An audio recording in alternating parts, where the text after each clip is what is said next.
Rajiv, welcome to the Commerce Talks podcast, day 2 at the Seamless Conference in Dubai. And today we are talking again about the retail business. And Lina is with us again the first 10 minutes before she needs to head to Hello, Rajiv. Hello, Alex. Welcome. Thank you and hello. Please introduce yourself a bit and Choitrums, and then we go into details of your business. Yeah, thanks, Alex. Thanks for having me here.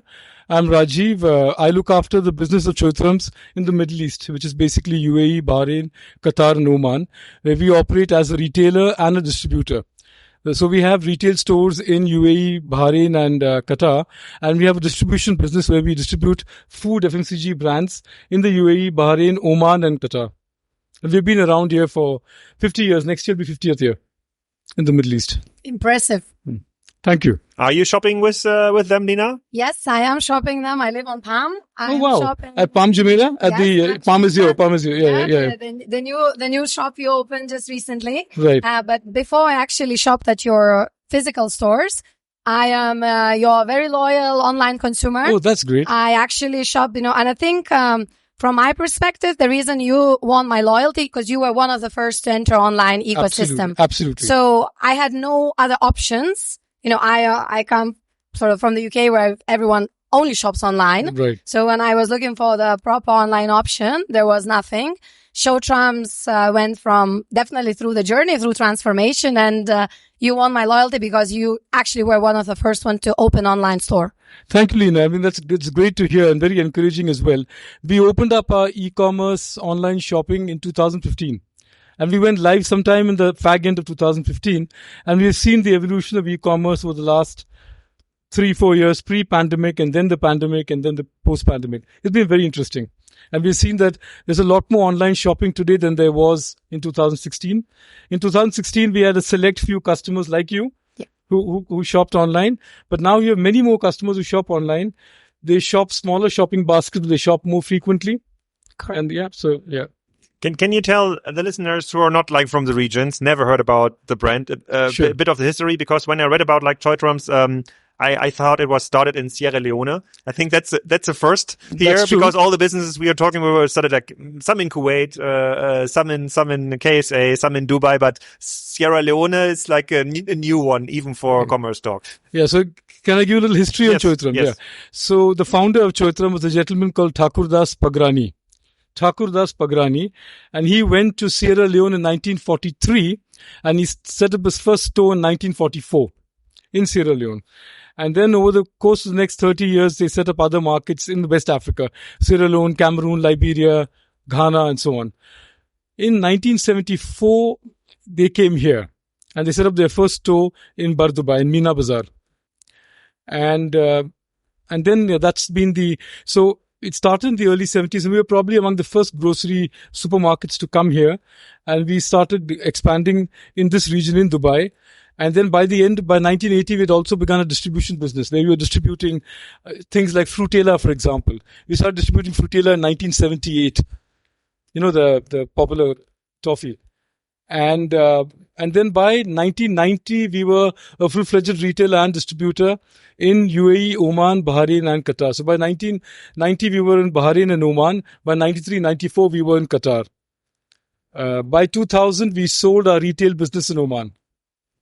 So now we have a distribution business in Oman, and we have retail and distribution in these 3 countries. Crazy story. And the founder, where did he come from when he entered Sierra Leone in the 40s? India. From India. From India. Okay. He was from Jaipur. Okay. Which is the capital of Rajasthan, a state in the west. I just west try of to India. imagine how it was like for somebody from India in the 40s, going to Africa and starting a retail business. But it's crazy. Quite crazy. Yeah, quite crazy. I mean, I'm fascinated by, and you keep hearing stories from old timers, guys who've been in Choitram for 30, 40 years, and you hear so many snippets and stories of things that used to happen then. Very fascinating. And just fast forwarding to today. So if you have to describe like the USP for Choitrums, why are people buying there? Is it like a certain assortment USP? Is it a location USP? Is it what is it? So it's location for sure. Location matters a lot, and in retail, location is paramount. Customer service is important, and we have always been very friendly to our customers. I hope you can confirm that, Lina. And We have a range of products. We were the first guys to actually have a pretty wide range of imports. I'm talking about the 70s, when nobody really was around to bring in imported products from from the UK and from the US and so on. So we were the first. Now, of course, a lot of supermarkets have imported products, but we have a wide range of imports, and we have stores in convenient locations, and we were the first guys to go online. And so today you can access Choitram from anywhere. Either you can go to a store, or you can go online to our shopping site, or you can go to different marketplace platforms and access Choitrams. What's interesting about you is that when you scaled online, you went pretty simple, right? Like you didn't invest in all the bells and whistles, Ferraris, as I call. Right. The technology was very simple. It can help. It can help. Yeah. And it was also from A to Z, it's very fast to get to the checkout. It's super simple. But I guess, there are a lot of advantages of it. So for the consumers that were embracing online retailing, it's easy, and it was easier to shop on your site, and still is very easy to shop. However, now as we are looking into where e-commerce market is, everything about substitution, for example, for you is still over the phone. Your staff calls you, asks you. So it's not really automated. So it seems like the back end, where a lot of e-commerce players are at the moment investing in the back end, you seem to still be doing it pretty simple way, using the labor rather than using technology to optimize and automate it. Good question. That's a good question, Lina, and it's a valid point. So we were the early ones to start, and we kept it simple, not using too much technology, using our pickers, using our loaders, etc., and using our own delivery. So we do delivery ourselves, right, for our stores. Then we teamed up with InstaShop and Noon and all these other guys. And of course, InstaShop has substitution and things of that sort very nicely. And we haven't really focused on that on our site. And the other businesses have grown, and our site has also grown, but not as fast as the other business, because consumers like the benefits of choice, right? They go to an InstaShop and they can see 20 different stores online, and they can choose. But at the same time, we are investing in the back end. Now, we are investing in the back end right now to make sure that we have substitution and all that in place. All right, nice. So you acknowledge that simplicity is important, but also optimizing the back end and automating, I guess, some processes is super important. Super important. And we're doing it in Bahrain. So we're going live in Bahrain and Qatar as well with our own online shopping platform, apart from the marketplace platforms that you've already teamed up with. All right. So when we meet next year in Seamless, you will tell us, how automated is all your warehouses and all those fulfillment. You bet. Thank you. Thank you. Sorry, I have to run to the. And you can build up on this information for your panel later, because you're going to be. I'm sweating now. Great. Okay. Thank you. Thank you, Lina. So, but going back to your e-commerce operation, so how important is it today compared to the brick and mortar revenue? Is it really sizable? Are we talking 5-10% of the revenue made via online channels, partners, or direct channels? Okay, I wouldn't talk numbers, but to give you a sense, pre-pandemic it was low single digits. Now it's double digits. Already, so it is with partners and direct together. With partners and direct together, and with the pandemic, it went up. It entered double digits, but it's inching slowly upward even after the pandemic in the UAE. So the UAE market, the online market, although it's settling down, continues to show some positive growth even versus say 21, when the pandemic was more rampant, which is not the case in Bahrain, for example, where the pandemic really grew the market, but after the pandemic, things have kind of subsided a little bit in the online space. Over here, people still like to shop online, and a lot more consumers are shopping online than earlier. But then online, if like let's don't get into the specific numbers, but if it's like double digits already, then online is your biggest market, like your biggest store. Our single branch, our single largest store. That's true. Yeah. That's true. Okay. So it's important. But is it that usually that is kind of the turning point from an org chart perspective? Before online, and as you just explained, Lina, before it was kind of a side hustle. You tried to manage it with the existing resources, not to spend too much money into operations, warehousing, e-commerce, tech, whatever. Now it is growing, and even like with a slow growth, like 10-15% baseline, usually makes it the most important like expansion channel.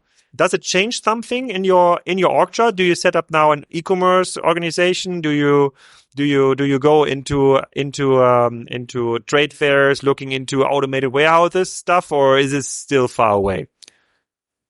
So the base structure remains the same, because one advantage the supermarkets have is that they already have supermarkets, they have a warehouse, they have procurement structures, they have a warehouse structure.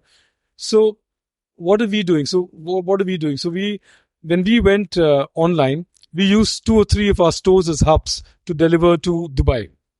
When we went to different marketplaces, we used a hyperlocal model where we deliver to within a radius of 5-7 kilometers from the store. Does it change the structure drastically? No. We have a couple of e-commerce specialists, but it doesn't change the structure drastically. It adds a little bit, but it doesn't take away. We actually had a lot of multitasking to do. So, for example, in a supermarket, you have guys who earlier used to only take care of customer service, but today they also do picking at appropriate times for online orders. Right? So you're multitasking. So in terms of structure, we have had to train our employees and prepare them for more work or more efficient work. I remember like one quote from one of your colleagues from Panda Retail. He said, picking is an art. So doing picking with a fast speed and the right time, that is something you cannot do low labor workers for it, because it's really training involved, like doing this right, picking the right. I think the example was like Kellogg's, the right Kellogg's pack, because there's like so many small nuances in the different brands, like picking the wrong one is a disaster, like for the customer. So would you agree on that? Absolutely. So let me give you so when we open up a new supermarket, right now I'm talking a brick and mortar supermarket, what do? We ask our HR to bring in more people, right? To recruit another 30, 40, 50 people. But in the meanwhile, we take people from our other stores, we take a few people from every store to make up the initial team to serve customers initially, and then trained employees come in and then take over from these guys while they. So similarly in online, we use people with experience, people who are stockers, people who are customer service, people who know our fruits and vegetables. Because it's extremely important to ensure that when we pick up fruits and vegetables, we pick good quality. So we pick as if the consumer were picking. So it's important to ensure that the apples that you pick, the okra that you pick is fresh and decent, right? So they trust you. But they come back to you. But on the delivery model, when you started delivering out of your 3 stores in Dubai, we are talking about a scheduled delivery model, like next day. Right. We are not talking about like same day, same hour. Same day. So let's say I order in the morning and I receive in the evening. So do you have scheduled times, let's say 2 to 4, 4 to 6, 6 to 8, 8 to 10, and you choose a delivery time. If there is an availability at that slot, you will get the slot. So typically in the same day, because it's fresh food, right? Most of it is fresh food, so you have to deliver on the same day. Okay, and how big is the assortment? Like, is it like a hypermarket size, or is it like European supermarket size? So it could be up to 20,000, 30,000 SKUs for your e-com, for our chotram.com. For our online shopping. But for our hyperlocal, it's typically 7,000-8,000 SKUs. Mm.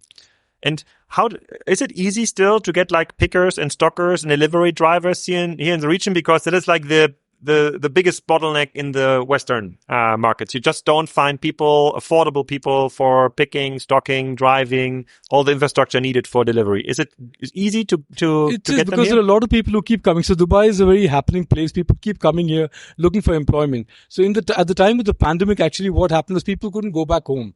So a lot of people were stuck over here because they couldn't go back home because of, travel regulations and things of that sort. So people stayed back. So we didn't have a big issue.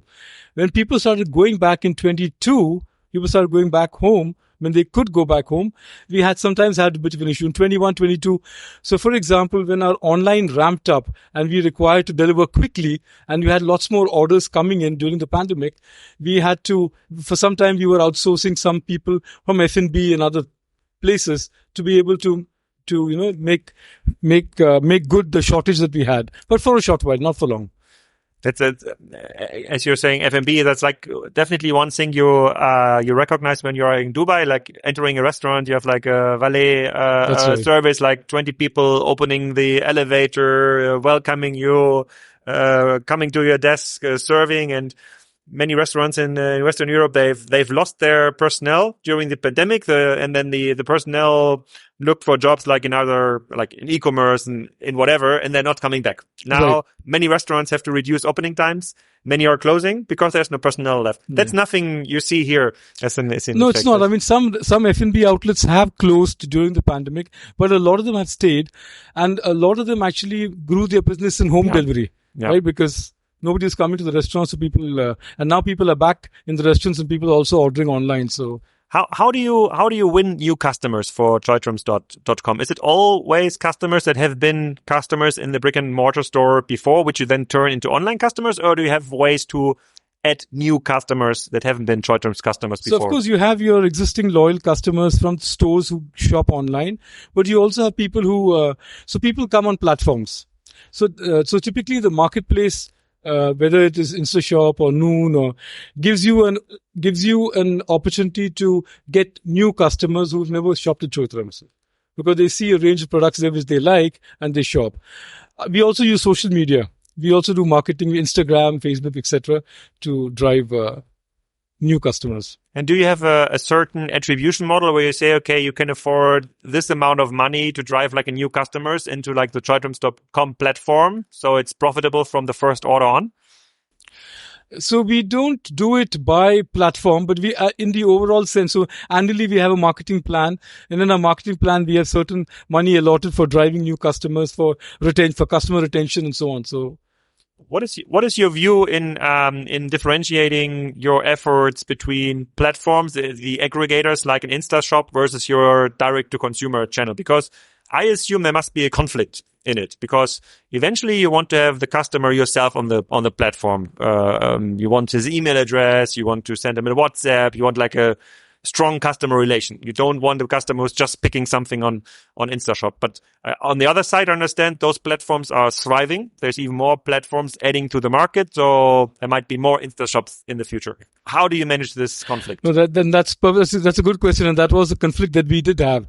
So in 2015-16 we launched, and by 17-18 already platforms have started. InstaShop had already come in, and I think we mulled over for about almost a year whether we should go live. InstaShop approached us and we weren't sure they should go live. Eventually we decided to go live. In the middle of 18, we went live with one store, and we saw our online business actually picking up and doing really well. And it didn't cannibalize so much our existing brick and mortar sales. It actually added on. And we saw that over the 6 months, it actually added on. We said we must do it in other stores. So actually, you're right. Initially, we had this concern about my customer, our customer kind of thing. But now it's about making sure that our customers can access Joytrums from anywhere. So making Joytrums as accessible as possible. So we have brick and mortar stores. We have signed up with Rove Hotels. So we have convenience stores in Rove Hotels as well. So tourists can access Joytrums as well on offline. And then you have Joytrum.com, and then you have Marketplace. You have WhatsApp. You have Deliveroo. So you have many different ways of actually accessing. How is WhatsApp working? Like can you walk me through the customer experience of WhatsApp? So WhatsApp is something. So what we did initially with WhatsApp was that in every store we created a WhatsApp community for that store with customers around that store. So if customers wanted to place an order, they could place it on WhatsApp. So what we're trying to do with WhatsApp is to substitute our phone calls, because we've been doing home delivery. So you have people calling up and asking for a bottle of milk. I mean, like, a $10 order, a $5 order. And it doesn't really make financial sense. But now with WhatsApp, we have people ordering more things. And the idea is to really substitute phone calling with WhatsApp.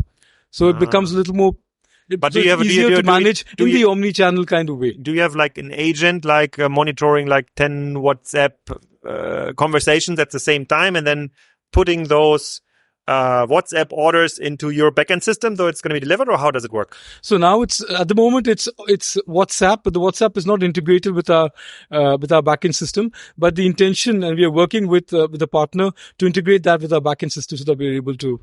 So now it's like a separate WhatsApp for every store. So every store runs their own. Which is not bad. Yeah. Because there's a certain connection to the local level. Absolutely. And now we're trying to centralize it. And now we're trying to centralize it as well. Okay, so right now there's maybe even a mobile phone in the store, like one every one store has a employee. mobile phone, absolutely. Okay, so it's not yet really scalable in this But format. our e-commerce is centralized. So e-commerce is centralized, and you call the number, and then they will take you. Last year when we started like the recording, and we have here, people cannot see it because the podcast, we have Frederick here from another podcast guest from last year. Right. A big discussion about the region here was that it's very hard to find skilled personnel, especially on the e-commerce topics, marketing experts, e-commerce systems experts, platform experts, interface experts, was like for PIM systems, and you have been now doing this since 2000. You have since 2017. We started 15. 15. So, what's your view on this? Is there now skilled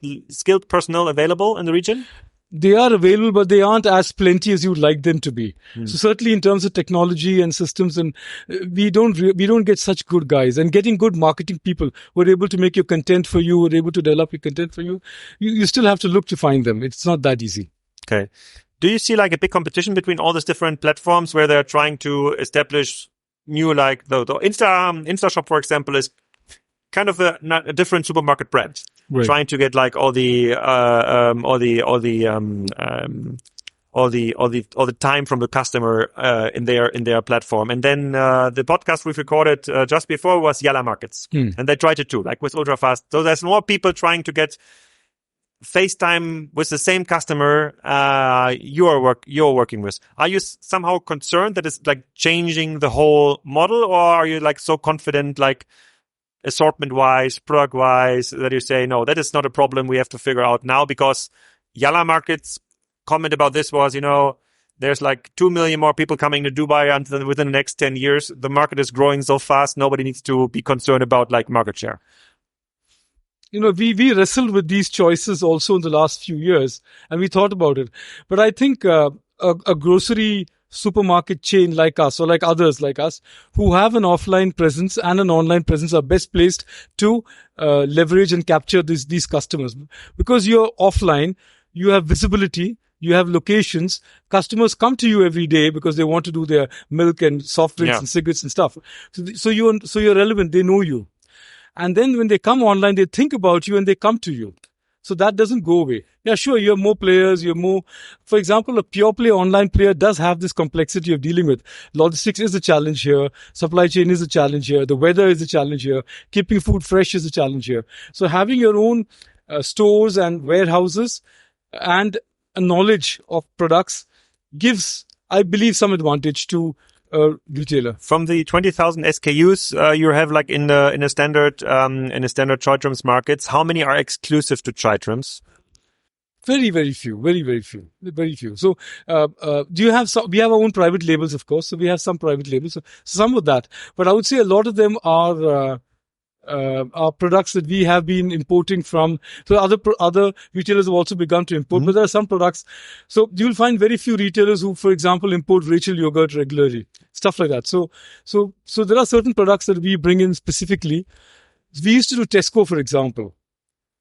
So when we had a tie-up with Tesco, it was almost like our private label. So we had Tesco products that we were selling only in our stores, in our supermarkets. And so Tesco became associated with, so Tesco branded products, FMCG products became associated with our brand in the last 3 or 4 years. Tesco, because of the Brexit and all the problems that they've had, have decided to stop focusing on export markets. So we brought in other brands, right? So we have Super Value, we have Iceland, we have Woolworth, where we work with these brands and they're exclusively available in our stores.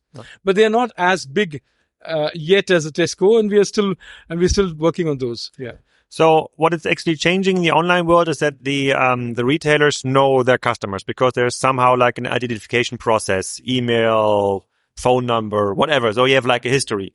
That is something which was unknown by most retailers before, because like people came in the supermarket, bought some milk, and then paid cash maybe or credit card, but there was no very limited like loyalty card culture in this area. Was it the same with you, or is there like a Choitrums loyalty card? Do you know the person who's walking in your supermarkets? We are not yet at that stage, but we have launched our loyalty. So we are working with the coalition loyalty program, Bounce. And we launched it in August 2021, September. Bounce is like Bounce, B-O-U-N-Z. But this is a loyalty program like, I don't know, Payback, for example, like with many retailers using the same card? No, we are the only supermarket. Okay. We're the only supermarket retailer. There are restaurants, and there's Joya Lucas, and there are. But there's more businesses using the same card. There are more businesses using the same card. So we have just, in the last year and a half, we have seen consumers so typically the average transaction value of somebody who shops with a loyalty card is significantly higher than otherwise. And so we see more and more customers switching to Bounce, and we see that does help us. And we now have enough data to begin looking at mining that data and targeting customers and so on. So yes, it is useful. And how is this reflected then in your organization? You're starting the loyalty program, the e-commerce program. Is there now an omni-channel team managing all these different channels and say, okay, it doesn't matter, the customer comes via WhatsApp or the direct-to-consumer site or InstaShop or the loyalty card. We try to put them together like in one system and to orchestrate marketing campaigns. I don't know, voucher codes for special Kellogg's, for example. So loyalty loyalty at the moment is only offline. And we're just introducing it online right now. As we speak, we'll be introducing it online to chotram.com. But loyalty may not be in the marketplaces. We have to take a call on that. We have to take a call on whether loyalty whether Chotram loyalty. Yeah, it does make sense because you want to have the customer in your store. Right. Yeah. That's right. There must be like a differentiation. That's right. Always. Is there like, when we're looking into the future, like 10 years from now, when Dubai will have grown to like 5 million people, what do you expect could be the e-commerce market share for grocery? I think it will settle around 18 to 20%. So low. So today Europe is what, 18%? No, it's country by country. So Germany's at 2. UK is at... I'm talking UK. UK is... 18, 17, 18%? 10 to 15 rather, and it's like just declining right now because people are going back to cheaper choices, which is not offered via Ocado and others. France is between 2 to 5%, so it's super low. Super low. Oh, so here the market is already just about entered double digits. So overall, the e-commerce market in UAE I'm not talking about other countries, but in the UAE, online market for grocery has just about entered double digits. Now, I'm asking this because... And so I expect that it can grow, but it'll inch slowly. It could go up to 15, 16, 17, 18, in that range, in the mid. Oh, okay, because I would have expected a much higher number, like 30, 40, 50%, because the one thing we are seeing in Europe is like in markets where you like offer a good option, like Picnic in the Netherlands, or like Rewe is offering now in Cologne or in Berlin with like automated warehouses. They're matching offline prices, bigger assortment, free delivery. Then people are starting to adapt because we did a survey in US, UK, and Germany about like how happy are people buying grocery offline, and 50% say it's not an experience they want to have. It's just like a necessity. If there's like an alternative, I go to an alternative. The alternative is not available in those markets because there's no affordable labor. Pickers, stockers, drivers. That's not the case here. And in a market where so many new people come entering the market, like in Dubai, and most people they start all the stuff with their phones. And it's all digital people. Absolutely. Here. I would expect the adoption is higher because like the infrastructure is there. People are younger, I would say, here in Dubai compared to Europe anyway, but in general. So I would have expected like a higher market share. Much higher. Because what is the limit? There's no limit for growth for e-commerce here.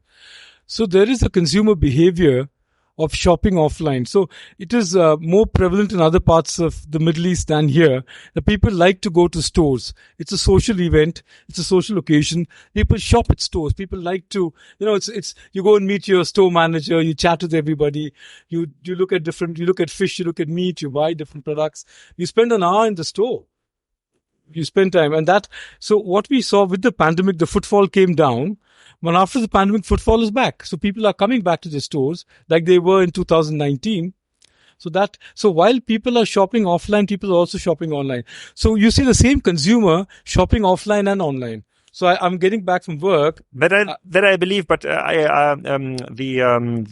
chairman of a very big sports retailer in Germany told me once, there's still people you're seeing in the malls and shopping street, but they don't wear bags anymore. They go there like for the social event in the restaurant, whatever, and you see it in Dubai Mall. When I was there, I just was there like Dubai was a good example. Yeah, you see it in Dubai Mall. People go there. Nobody is holding it back.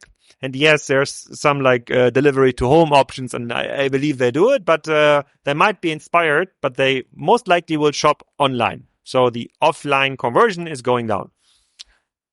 In food and grocery, the online conversion isn't as rapid and will not be as high as it is in fashion and electronics, where the conversion would be higher typically. A lot of people still like to see and feel their vegetables, their fruits, and they want to, although we try and ensure that we pick the right fruits and the right stuff so that consumers have confidence that Choithrams is picking the right product, people still like to see their vegetables, fruits, meat, and I think it's stronger here, that feeling, than it is in other parts of the world. Okay, I will make a note about your future view, 50 to 18%, like what if you said like 230? Okay, that's a long time to go for, like, then it's like 7 years we have to wait. But I'm pretty confident, like in 2 years from now, that we are like above the 18%. About 18%. Yeah. But okay. We will then. We'll 2 years is 2 years. 2 years is like manageable. We will remember this conversations in 2 years, and then we can compare. We will compare especially in a market like Dubai. But let's see how this picks up. Okay. Fast forwarding, because we are running out of time. So what is like the next big things you're looking forward for Choithrams within the next like 1 to 2 years?